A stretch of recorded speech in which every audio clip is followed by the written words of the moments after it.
Our next speaker is Emanuela Caires. My apologies if I mispronounced that. Is there an Emanuela here?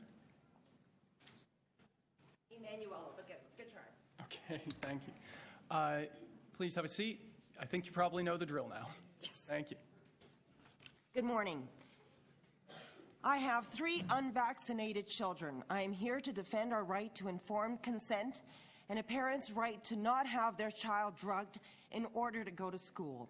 I have read manufacturer inserts. The MMR has listed under adverse reactions, type 1 diabetes, anaphylaxis. The PDSL insert states sudden infant death syndrome, or SIDS, has occurred in infants following administration of DTaP vaccines.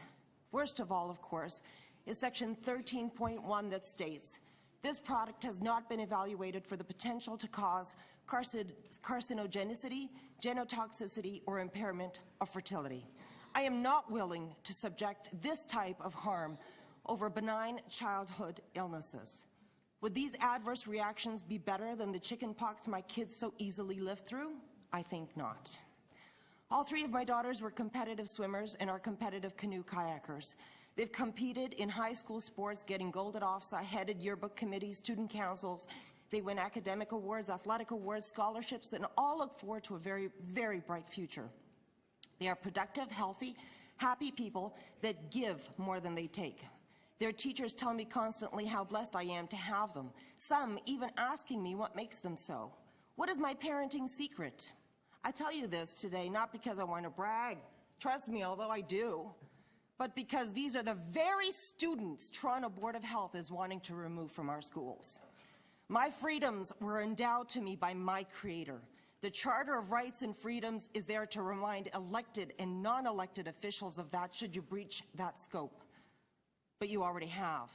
By requiring written and notarized exemptions coupled with your zero conversion propaganda classes, you have already overstepped your boundaries. As per the Nuremberg Code, the voluntary consent of the human subject is absolutely essential. I applaud you wanting to remove the philosophical and religious exemptions, and I ask that you remove the medical ones as well. Vaccination is voluntary in Canada and is simple. No thank you is all that is required. I always tell my kids to say no to drugs because we all have the freedom to refuse to have our skin broken, our bodies assaulted with an injection against our will. We do not want MRC5 or WI38 derived from aborted fetuses, aluminum, neomycin, formaldehyde, thimerosal, polysorbate 80, glyphosate, and sucrose into our bodies. In 2017, Robert De Niro and Robert F. Kennedy Jr. offered $100,000 to anyone who could provide proof vaccines are safe. The prize went unclaimed.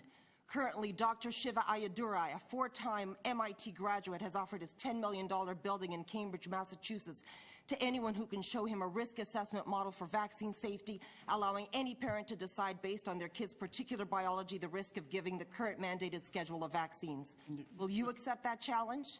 Removing vaccine information. Just going to ask you to wrap up with one sentence. We're over 3 minutes. Then I do not consent to having myself nor my children forced vaccinated, drugged, and medically induced in order to attend public schools. Thank you very much. Do not. Thank you. Any questions of the deputant? Okay. Seeing none, thank you. Our next